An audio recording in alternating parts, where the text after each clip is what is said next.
Oi pessoal, tudo bem?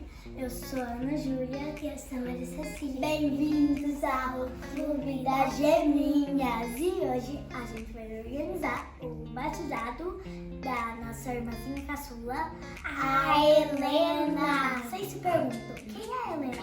A minha irmã vai explicar direitinho. O tempo que nós ficamos sem gravar o vídeo foi o tempo que a nossa mãe engravidou e que a nossa irmãzinha Helena nasceu. Ela nasceu em março de 2024, dia é 19. E também a gente vai mostrar algumas partes dos preparativos e também a fogueira vai ser lá fora. Então vem com a gente, deixa o seu like, se inscreve no canal. Ainda é mês de São João. Cheia de graças, o Senhor é convosco. Bendita sois vós entre as mulheres. Bendito é o fruto do vosso ventre, Jesus. Santa Maria, Mãe de Deus, rogai por nós, pecadores, agora e na hora da nossa morte. Amém.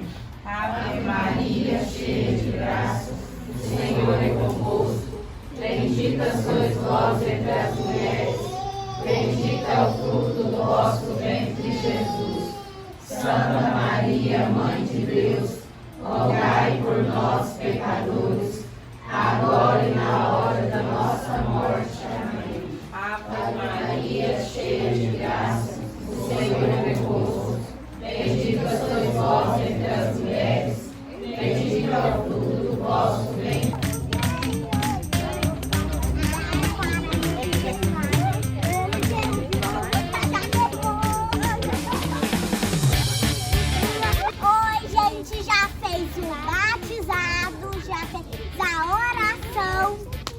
Também agora a gente vai apresentar os nossos primos. Essa é a Ana Luísa e esse é o João Lucas, que foi batizado na fogueira também. Gente, a nossa irmãzinha a Helena também é batizada na fogueira. E agora a gente vai lá pra frente. Eu também, a nossa amiga deliciosa. Tchau, tchau. Até o próximo vídeo.